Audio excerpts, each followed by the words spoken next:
posiciones. Al igual podemos comprobar la sudoración, que está dentro de los valores de valores normales.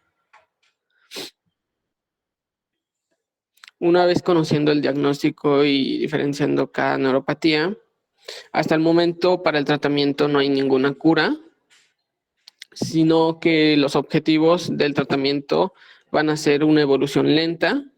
Tenemos que centrar en aliviar el dolor y controlar las complicaciones y el restablecimiento de las funciones.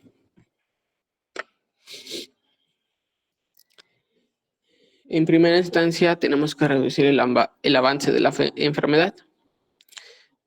¿Esto cómo se puede dar? Mantener constantemente el nivel de glucosa sanguínea dentro del rango objetivo va a ser muy esencial para evitar o retrasar la progresión de los daños en los nervios, ya que recordemos que un buen control de glucosa sanguínea puede incluso mejorar alguno de los síntomas que presenten.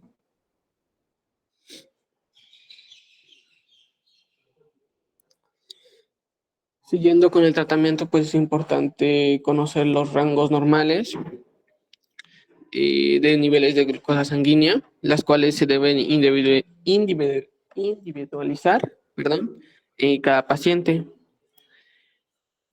Por lo general, en general, la Asociación Americana de Diabetes, la ADA, va a recomendar los siguientes niveles de glucosa sanguínea para la mayoría de personas con diabetes, entre 80 y 300 miligramos por decilitros antes de las comidas y menos de 80. 130, no 300, 80 y 130. 80 y 130, antes de las comidas y menos de 180 2 horas después de las comidas. Esto es importante ya que tenemos que conocer los niveles normales.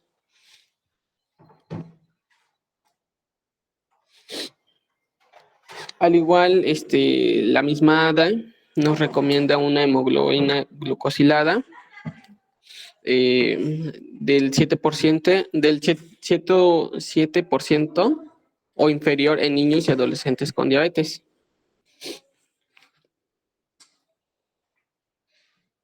Posteriormente, una vez conociendo nuestros valores normales, vamos a seguir con el siguiente punto, la cual va a ser aliviar el dolor, la cual puede llegar a incluirse con medicamentos anticonvulsivos, ya que algunos medicamentos para tratar los trastornos convulsivos, como la epilepsia, también se utilizan para aliviar el dolor en los nervios, ya que pues la guiada nos recomienda comenzar con pregabalina, al igual que la gabapentina. Esta puede llegar a ser una opción. En cuanto a estos medicamentos anticonvulsivos, vamos a tener un efecto secundario, los cuales pueden incluir la somnolencia, mareos e hinchazón en las manos y los pies.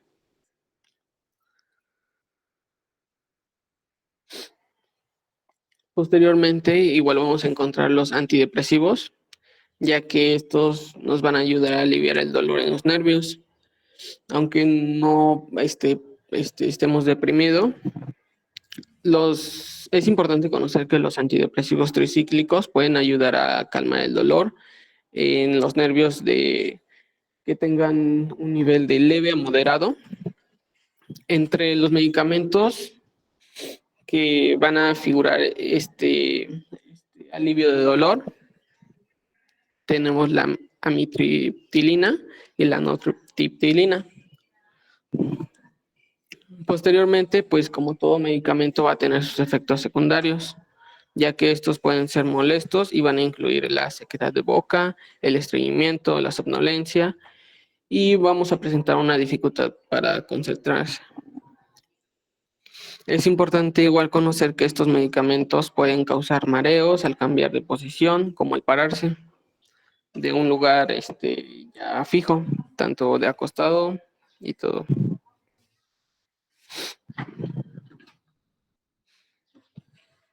Y por último tenemos a los inhibidores de recaptación de serotonina y norepinefrina, las cuales van a ser otro tipo de antidepresivos, las cuales nos van a ayudar con el dolor en los nervios y tienen menos efectos secundarios. La guía ADA nos recomienda la duloxetina como primer tratamiento, ya que otros que pueden llegar a utilizarse, al igual va a ser la venlafaxina, ya que esta es otra muy buena opción. En cuanto a los posibles efectos secundarios, pues nos van a incluir las náuseas, somnolencia, mareo, disminución del apetito y estreñimiento.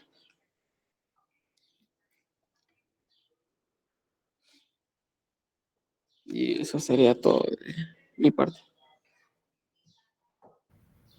Muy bien. ¿Tienen alguna duda de lo que se comentó aquí? En lugar de regresarnos al repaso de tratamiento, vamos a hablar de complicaciones y ya después que terminamos el repaso de complicaciones, que es lo que tienen más fresco, vamos a hablar otra vez del repaso de tratamiento. Entonces, voy a ponerles les voy a proyectar, vamos a hablar de nefropatía primero. No sé qué problema tiene que no corren bien las imágenes. Entonces, si ven que se queda congelada la imagen y no avanza, me dicen, por favor. A ver.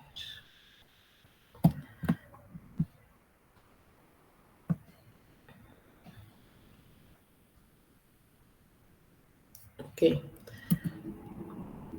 Bien, entonces, la complicación es nefropatía diabética, y aunque la nefropatía diabética va a tener como un desenlace final insuficiencia renal, no necesariamente son sinónimos.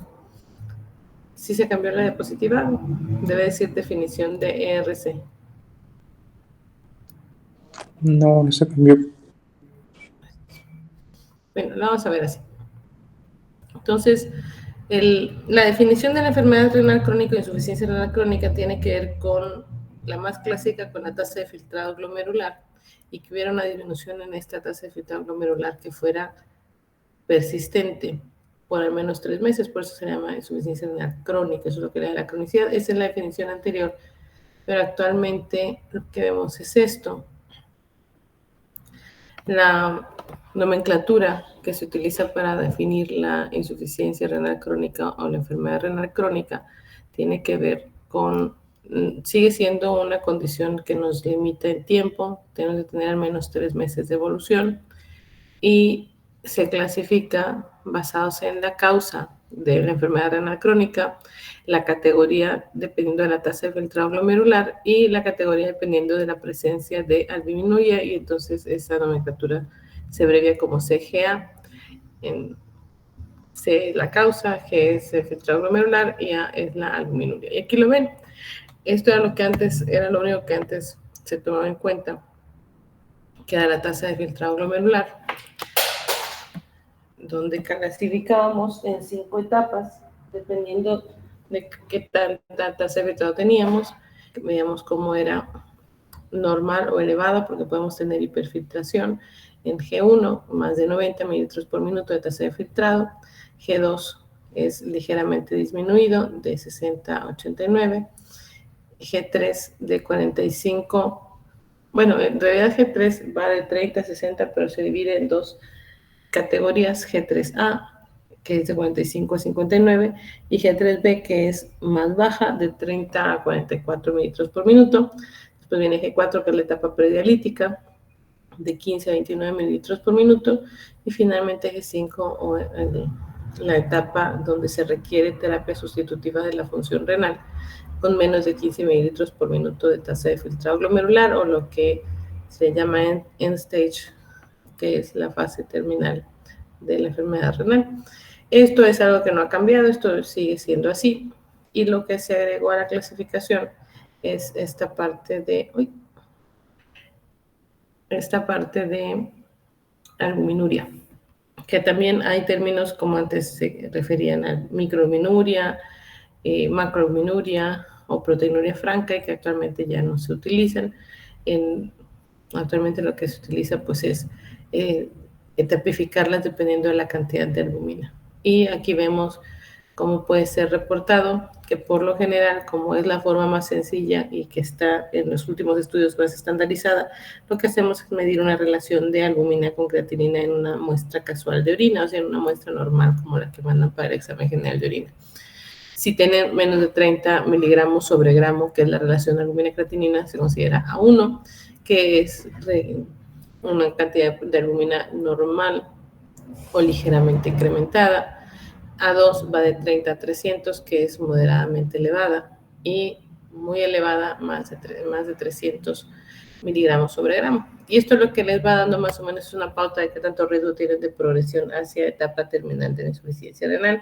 Y vean cómo no va a ser la misma riesgo de progresión si tienen una tasa de filtrado regular, sin albuminuria significativa, cuando tienen en A1, a lo que ocurre cuando avanzan hacia A2 o A3, y entonces etapas a lo mejor que aparentemente no son tan problemáticas como G1, si tienen mucha albuminuria y está en nivel A3, tienen mucho riesgo de progresión. Bien, entonces,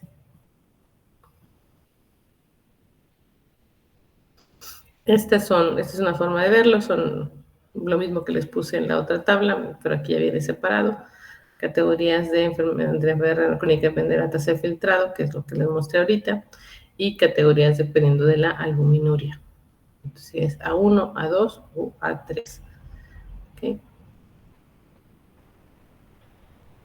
Lo único que les muestra aquí es la diferencia entre cuando se hace albúmina en orina de 24 horas o relación albúmina-creatinina, que es lo que les digo que es más recomendable que hagan porque es mucho más fácil de medir. Pero si todavía lo midieran como albúmina en orina 24 horas, en realidad son los mismos números. La diferencia nada más es que son miligramos por cada 24 horas. En ese caso serían menos de 30 a 300 y más de 300. Y fíjense cómo los números son los mismos, nada más cambian las unidades. Si fuera una orina de muestra casual, ¿qué sería eso? 30, menos de 30, 30, 300 y más de 300. ¿Okay? Ya esto es una guía mexicana. Aquí ven como ya no les ponen la medición de albúmina de 24 horas porque no es práctico, ya solamente les ponen la relación albúmina-creatinina. Y estas son fórmulas para calcular la tasa de filtrado glomerular. Eso es algo, como ya los dijeron sus compañeros, como algunos pacientes pueden incluso tener complicaciones al momento del diagnóstico en la diabetes tipo 2. Entonces, lo que tienen ustedes que hacer siempre que ven un paciente por primera vez con diabetes tipo 2 es evaluar no solamente el estado actual del paciente, sino la presencia de complicaciones, tanto nefropatía, retinopatía o neuropatía. Y en el caso de la nefropatía lo hacemos de dos maneras. Calculamos tasa de filtrado glomerular y vemos si hay albuminuria. Entonces, para calcular tasa de filtrado glomerular, lo más recomendable es que utilicen ya sea la ecuación de MDRD, ya sea simplificado o de 6 variables, o lo que yo más les recomiendo es que utilicen EPI, así como suena, EPI. Y estas dos fórmulas requieren algunos algoritmos, entonces no es algo que puedan ustedes calcular con operaciones aritméticas. Lo más recomendable es que bajen un calculador o descarguen en su celular un calculador para que vean tasa de filtrado glomerular por MDRD o por EPI, cualquiera de los dos. Cockcroft infraestima mucho el daño renal, entonces pueden ustedes pensar que el paciente tiene una mejor función renal, pero no es así. Las otras fórmulas tienen ajustes para la edad y la presencia de masa muscular. Acuérdense que la creatinina deriva del metabolismo de los músculos y entonces es diferente, hay que hacer ajustes para población afrodescendiente y para mujeres que tienen menos masa muscular y los afrodescendientes tienen mayor masa muscular. Entonces todo esto entra dentro de los ajustes de estas ecuaciones. Y vemos cómo para la enfermedad renal crónica existen muchos factores de riesgo, tanto para que inicie la enfermedad renal crónica como para que progrese la misma. Unos de ellos van a ser no modificables, eso lo vemos aquí, la edad, o sea, sobre el paso de los años les da riesgo. Una persona, incluso una persona completamente sana, después de los 40 años va a tener una disminución de la tasa de filtrado glomerular de manera, digamos, constante con cada año, aunque muy discreta, pero sí va a ser algo constante y eso es independiente de de si hay enfermedades o no. Entonces, eso es un punto que no podemos modificar, el deterioro que se da simplemente por el paso de los años. Los hombres tienen un poquito más de deterioro, que han tenido bajo peso al nacer, y luego están los modificables, la presencia de hipertensión, diabetes, ya sea no nada más su presencia, sino el descontrol de las mismas, la presencia de obesidad, dislipidemia, tabaquismo, hiperuricemia e hipoureminemia, todo eso contribuye al inicio y deterioro de la enfermedad renal crónica con mayor filtrado y proteinuria, y eso hace que progrese. Y además hay otros factores que son inherentes a la enfermedad renal crónica que facilitan la progresión de la misma, como la presencia de anemia, alteraciones de calcio, de fósforo, hiperparatiroidismo secundario, que sea con elevación de paratormona, y eventos de acidosis metabólica. Ahora, los síntomas de la enfermedad renal crónica son múltiples y son muy variados, pero yo lo que les quiero decir es esto. Ustedes tienen una persona que vive con diabetes como su paciente, la persona tiene muy alto riesgo de desarrollar enfermedad renal crónica. No pueden ustedes esperar a que el paciente tenga síntomas, porque para cuando se presentan cualquiera de los síntomas que están aquí, por lo general su paciente ya está en etapa 4, en estadio 4 o estadio 5, o sea, ya están en condiciones predialíticas o ya con requerimiento de terapia sustitutiva de la función renal. La mayoría de las veces el deterioro de la función renal, al menos en los primeros 3 o 4 estadios, va a ser asintomático. Entonces no esperen ustedes que el paciente les dé síntomas. Tienen que hacer la búsqueda cada año al menos intencionada de la enfermedad renal crónica en las personas que viven con diabetes. Y de los síntomas, a lo mejor la mayoría de los síntomas van a estar asociados tanto con síndrome anémico como con síndrome urémico. Y por síndrome urémico vemos encefalopatía urémica, hay dificultad en la concentración, onubilación, puede haber asterixis. En cuanto a la anemia, tiene que ver con deficiencias nutricionales, pero también tiene que ver con que hay deficiencia de eritropoyetina. Entonces, como no se produce suficiente eritropoyetina, los pacientes suelen tener anemia de diferentes grados de intensidad, y eso pues les da palidez, astenia, taquicardia, pueden tener ángulo hemodinámico, pero por lo general la disnea es lo principal, fatiga y disnea. Hay disfunción plaquetaria, lo cual facilita que el paciente tenga equimosis, tenga sangrado de encías, o que se hagan pequeñas heridas y tengan más sangrado. En el sistema cardiovascular suele haber hipertensión, que esto es muy común después de la etapa G3, sobre todo G3B. Se puede descompensar una insuficiencia cardíaca, suele haber trastornos de arritmias asociados a alteraciones de los electrolitos, que son muy frecuentes en la persona que vive con enfermedad renal crónica, sobre todo hipercalemia, que es uno de los más comunes y es de los que más se asocian a arritmias. Tenemos también trastornos de pato digestiva, anorexia, náusea, vómito. Ahí no está, pero cuando hay síndrome urémico suele haber diarrea y vómito. El paciente también se queja de mucha comezón, e incluso puede aparecer lo que llamamos escarcha urémica en la piel, que ya ocurre en pacientes con etapas muy severas de enfermedad renal, ya en etapa dialítica, cuando no tienen terapia de sustitución. En cuanto al sistema endocrino, vemos un montón de cambios, dislipidemias, hay hiperglucemia, a veces hay hipoglucemias porque no hay una eliminación de la insulina, y muy probablemente incluso la insulina endógena, no nada más la insulina que se inyecta el paciente. Eso es un problema grande. Hay mayor resistencia de insulina. Y en cuanto a los electrolitos, les decía que suele haber arritmias a consecuencia de hipercalemia, pero también hay hiperfosfatemia, suele haber hipocalcemia, hiponatremia es común, y finalmente acidosis metabólica. Entonces, todo esto es lo que vemos en un paciente con enfermedad renal crónica, pero por lo general ya en etapas avanzadas, cuando ustedes lo encuentran en etapas tempranas, va a ser asintomático. Bien, en cuanto a la epidemiología, aunque estos no son datos tan recientes, lo que me interesa es que vean esto, que eso es más o menos la idea, que ustedes sepan que en cuanto a la enfermedad renal crónica existe un efecto de iceberg. Ustedes ven la punta del iceberg, que son los pacientes que están tal vez en etapa dialítica, etapa 5, o tal vez algunos otros en etapa 4, pero no vemos cómo es la base de esa pirámide, de ese iceberg, con todos los pacientes que están asintomáticos en etapas muy tempranas y que muchas veces no considera uno o que no están considerados en los sistemas de salud. Y ven cómo, esto es en Estados Unidos, los pacientes que tenían etapa 2 o estadio 2 o 3 de DOQI, que son tasas de filtrado glomerular entre 60 y 30 y entre 60 y 90.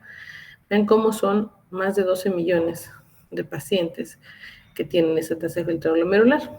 Y de los que tienen menos de 60 mililitros por minuto de tasa de filtrado, es decir, etapa 3, 4 y 5, son más de 8 millones. Entonces, no son números pequeños. Algo muy similar ocurre en todos lados. Esto también es algo viejito, es del 2005, de ese mismo año que se hizo en los Estados Unidos, y se estimaba que hasta un 8.5% de la población mexicana tiene enfermedad renal crónica, pero no necesariamente estemos hablando de pacientes que están en etapas de diálisis o predialítica, sino que tiene cualquier alteración que ha durado más de 3 meses en la tasa de función del riñón, con disminución del filtrado glomerular o incluso, hiperfiltrado, con más de 120 mililitros por minuto de tasa de filtrado glomerular, que sucede en la etapa 1. Entonces vean cómo la base del iceberg son casi 6 millones y medio de personas, o al menos eso era en 2005, y lo que vemos nosotros que es la punta son los pacientes que están en diálisis, ya sea peritoneal o hemodiálisis. Y luego vemos esto que es sobre la incidencia de la insuficiencia renal crónica o enfermedad renal crónica en tasas por millón de habitantes. Vean cómo México no anda ni muy adelante ni muy atrás, comparado con Estados Unidos, que la tasa es de casi 300 casos por cada millón de habitantes. En Japón, 190 por cada millón de habitantes. Pero tomen en cuenta, por ejemplo, que en Japón pues, la esperanza de vida es muy alta. Los pacientes tienen una vida media más larga. Entonces son pacientes, muchos de los pacientes que están en terapias dialíticas son pacientes mayores, de más de 70 años. Y no es una población tan vieja la que tiene Estados Unidos ni México. Y luego ven la comparación con otros países, Reino Unido, Australia, Polonia. Y estos son la prevalencia de pacientes que se encuentran en diálisis, pero ahí vean cómo cambia completamente. Ven cómo Japón tiene más de 1.300 pacientes que están en diálisis. Estados Unidos, vean la cantidad que tiene. Y vean en México, no hay tantos pacientes, incluso menos que en Latinoamérica. Eso tiene que ver con la alta mortalidad y la falta de acceso a terapias de sustitución de la función renal y también situaciones de ignorancia y decisiones mal tomadas de los pacientes que desean no tener terapia sustitutiva de la función renal. Entonces, también ven esto sobre la proyección del requerimiento de la tasa de diálisis o de terapias de reemplazo en el mundo. Vean cómo los países en vías de desarrollo, o sea, los países jodidos como México, tienen un mayor requerimiento de estas terapias de reemplazo porque van a tener mayor cantidad de complicaciones de las enfermedades que facilita la enfermedad renal. Y esto es porque no nada más la terapia de reemplazo significa diálisis o hemodiálisis. Esto es lo que había de información sobre trasplante renal. Entonces, como decía, no solamente es una forma de hacer la terapia sustitutiva. Ven cómo afortunadamente ha incrementado la cantidad de trasplantes desde este histórico que está desde el 63 hasta esto.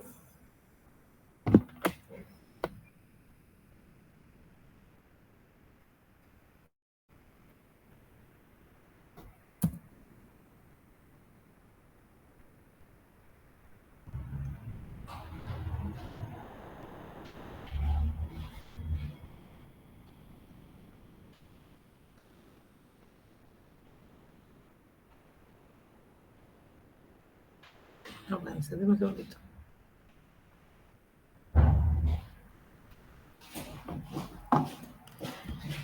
Bien, entonces, para definir nefropatía diabética, que les decía que aunque no es lo mismo que insuficiencia renal, ese es su fin o su evolución, se define en un paciente que tiene diabetes y en el cual encuentran los siguientes hallazgos. Albuminuria persistente. Eso quiere decir que se presenta albuminuria en más de 2 ocasiones en una diferencia de alrededor de 3 meses. Hay un deterioro progresivo en la tasa de filtrado glomerular. y hay presencia de retinopatía o alguna otra complicación crónica que les ayude a identificar la diabetes como la causa de este problema. Y luego con letras chiquitas, como siempre en los contratos dice, en ausencia clínica o de laboratorio de alguna otra enfermedad del tracto urinario que pudiera ser la causa tanto de la proteinuria, de la albuminuria, como de la disminución de la tasa de filtrado. Y esto aplica tanto para pacientes con diabetes 1 como con diabetes tipo 2. Y vean cómo las causas de insuficiencia renal en el mundo son estas, principalmente diabetes e hipertensión se llevan más del 60% de estas dos enfermedades, más del 60% de las causas de insuficiencia renal. Por eso decía, no es exactamente, la nefropatía diabética no es sinónimo de insuficiencia renal, porque incluso ustedes pueden tener albuminuria persistente sin alteración de la tasa de filtrado, y como ya les dije, para ver insuficiencia renal tienen que tener ambas, pero no es, digamos, sinónimo, pero digamos, es la causa principal. Vean cómo el porcentaje es muy grande.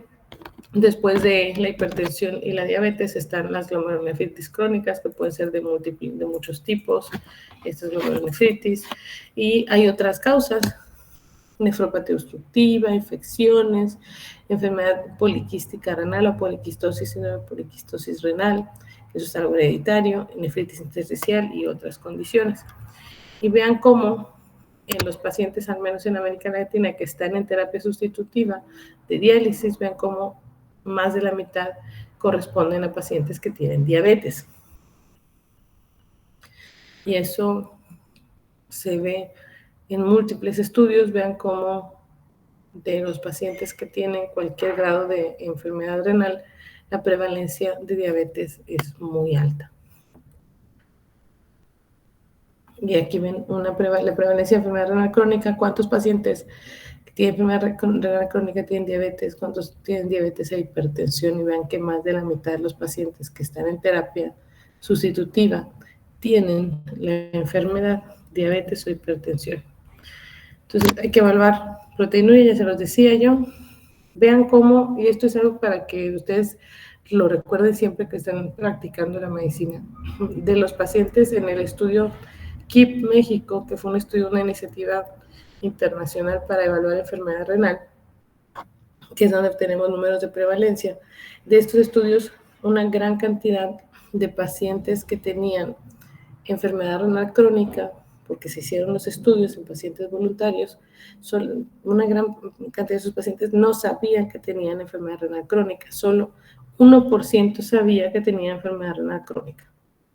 Y de ese porcentaje de pacientes tan grande que no se veían en enfermedad, más de 2/3 partes habían visitado a su médico en el último año.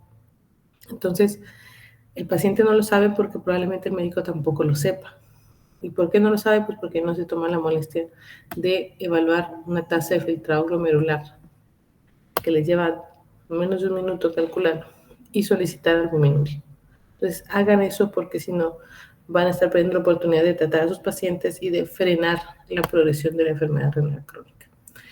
En cuanto a la fisiopatología, pues ya lo comentaron sus compañeros, tiene que ver con el efecto de productos finales de la glucosinación avanzada, depósito de glucosaminoglucanos en la matriz, la interacción con factores de riesgo como obesidad, hipertensión, condiciones genéticas. La población mexicana tiene haplotipos de riesgo o tiene polimorfismos genéticos que confieren mayor posibilidad de insuficiencia renal en los pacientes que tienen diálisis, de nefropatía en los pacientes que tienen diabetes. Y esto se da mucho más hacia el centro y sur del país, pero somos los mexicanos de por sí una raza que tendemos más a tener complicaciones renales por la diabetes, y pues si a eso le suman que tenemos otros factores que nos favorecen la enfermedad renal crónica, como obesidad y el consumo excesivo de bebidas azucaradas, pues eso explica por qué hay una gran cantidad de enfermedad renal crónica en los pacientes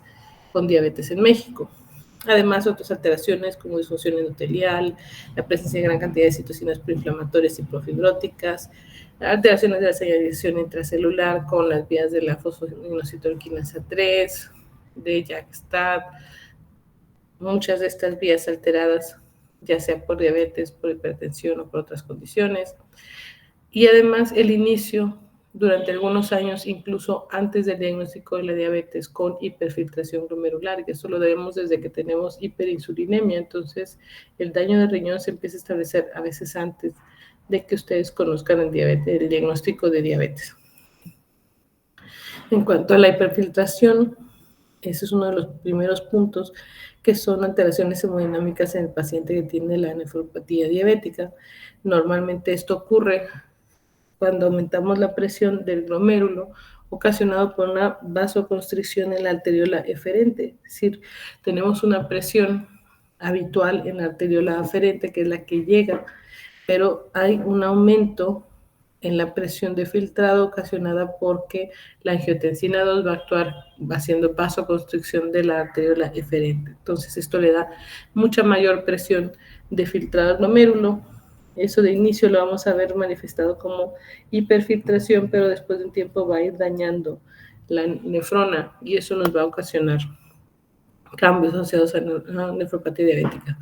Y aquí vemos cómo de los primeros datos que se ven en patología es la expansión del mesangio. Vemos acúmulo de tejido fibroso y aparecen las lesiones nodulares de Kimmerer-Wilson, que es lo que vemos aquí. Aquí está. Este acúmulo de matriz fibrosa en las zonas de la membrana. Vean cómo se forman estos. Aquí, estos son los nódulos. ¿Y cómo vamos a hacer el diagnóstico? Lo primero, pues, es, les decía yo, sospecharlo, porque sus pacientes, para cuando tengan síntomas de